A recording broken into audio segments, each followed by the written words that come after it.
देखिए, सबसे पहले तो मैं कहना चाहूँगा कि बीजेपी ने आत्मनिर्भर बिहार के बारे में बात की है।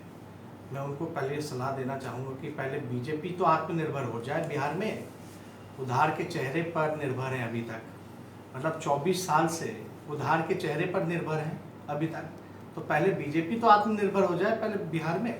दूसरी बात, अगर आप कहा जाए तो 15 साल इन्होंने शासन किया। 15 साल शासन करने के बाद इनको ज्ञात हो रहा है कि बिहार को आत्मनिर्भर बनाना है। क्या पहले इनको क्यों नहीं याद आया कि बिहार को आत्मनिर्भर बनाना है? तीसरी बात मैं कहूँगा, दिल्ली से लेकर के पटना तक इनकी सरकार है, ऊपर से लेकर के नीचे तक इनकी सरकार है। तो अब तक इन्होंने आत्मनिर्भर बिहार को क्यों नहीं बनाया? आप देखिएगा कि केंद्रीय यूनिवर्सिटी पहले पटना को दर्जा तो दिलवा दें, तब तो बिहार को आत्मनिर्भर बनाए। आपको चौथी बात अगर मैं बताऊं तो 2014 में इन्होंने वादा किया था कि बिहार को विशेष राज्य का दर्जा दिलाएंगे सत्ता में आने के बाद। ऐसे ही आत्मनिर्भर बनाएंगे बिहार को। अब तक वादा अपना नहीं पूरा किया। तो देखिए, ये कुछ नहीं है, पूरी तरीके से ये लोग ठगने का काम कर रहे हैं। देश की सबसे बड़ी पार्टी है, लेकिन बिहार में खुद को आत्मनिर्भर नहीं बना पाई है। उधार के चेहरे पर 24 साल से निर्भर है। जनता इनको सबक सिखाएगी, मन बना के रखी है। और बड़ी चालाकी नड्डा जी ने किया है कि नेतृत्व में चुनाव लड़ेगी, लेकिन ये नहीं बोला है कि बिहार के चुनाव के परिणाम के बाद बिहार के मुख्यमंत्री नीतीश कुमार होंगे। नेतृत्व में लड़ना और बिहार का मुख्यमंत्री होना चुनाव के बाद, ये अलग अलग बातें हैं। अगर नड्डा जी हैं तो यहाँ साफ करें कि बिहार चुनाव के बाद नीतीश कुमार जी बिहार के मुख्यमंत्री होंगे। ऐसे काम नहीं चलेगा कि आप बोलिएगा कि भाई नेतृत्व में चुनाव लड़ेंगे। नेतृत्व में चुनाव लड़ना और चुनाव के बाद बिहार का मुख्यमंत्री होना है बड़ा अंतर। ये जिस तरह की बातें कर रहे हैं कि नेतृत्व में चुनाव लड़ा जाएगा, और मुझे आश्चर्य लग रहा है कि पहले कभी भी एनडीए का कैंपेनिंग अलग अलग पार्टियां कर रही हैं। पहली बार 2010 में ज्वाइंट कैंपेन चला था। इस चुनाव से पहले लगातार एनडीए का ज्वाइंट कैंपेन चला था। इस बार बीजेपी का अलग कैंपेन चल रहा है और नीतीश कुमार जी का अलग कैंपेन चल रहा है। नीतीश जी के कार्यक्रम में किसी बीजेपी का नाम तक, एनडीए का जिक्र तक नहीं होता है, ना किसी का फोटो लगाया जाता है। वहीं दूसरी तरफ बीजेपी ना मुख्यमंत्री का चेहरा लगाती है, ना एनडीए का उसमें जिक्र होता है।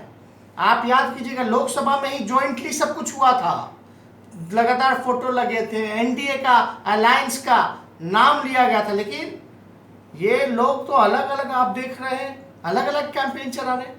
ऐसा लग ही नहीं रहा कि एक अलायंस का मुहिम चल रहा है, बल्कि अलग अलग पार्टियों का अलग अलग मुहिम चल रहा है। ये कैंपेन में आप देख सकते हैं, मुख्यमंत्री जी ने वर्चुअल रैली की, क्या हर्ष हुआ, हम लोगों ने भी देखा, लेकिन वहां कहीं भी बीजेपी का नाम निशान नहीं था। बीजेपी जो कार्यक्रम कर रही है उसमें नीतीश कुमार जी का नाम निशान नहीं है, न एनडीए का। तो ये तो साफ दिखाता है कि कहीं ना कहीं कुछ गड़बड़ है।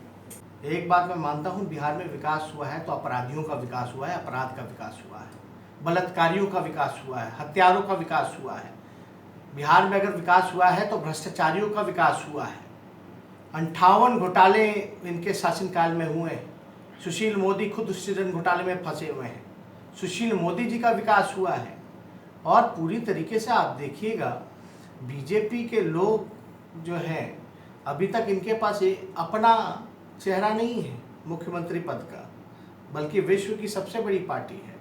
तो विकास के नाम पे अगर आप देखें तो ये बिहार को तो ये 2014 के बाद जीतने के बाद जो है कह रहे थे कि भाई बिहार को विशेष राज्य का दर्जा दिलाएंगे। विशेष पैकेज का क्या हुआ?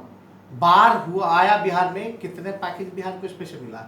अब तक केंद्र की टीम भी मुआयना करने नहीं आई कि बिहार को बाढ़ से कितना नुकसान हुआ। जब लालू जी की सरकार थी तो रेलवे का कारखाना देने की बात कही गई, और इनके तो रेल मंत्री जो कारखाना जो बचा हुआ था वो भी वापस ले जा रहे थे यूपी। तो हम लोग तो सब लोग जानते हैं कि लालू जी ने जब रेल मंत्री रहते हुए, यूपीए सरकार में रहते हुए, लगभग 1,54,000 करोड़ का पैकेज दिया था। बिहार के लोगों को बताएं नड्डा जी कि कितना आपने पैकेज देने का काम किया? केवल वोट को ठगने का काम किया। कितनी नौकरियां जो है आपने बिहार के लोगों को देने का काम किया? किसका विकास हुआ? क्यों आज बिहार में बेरोजगारी दर जो है 46.6 हो गई है, सबसे ज़्यादा। आप जो है मजदूरों को अपमानित करने का काम किया आपकी सरकार ने।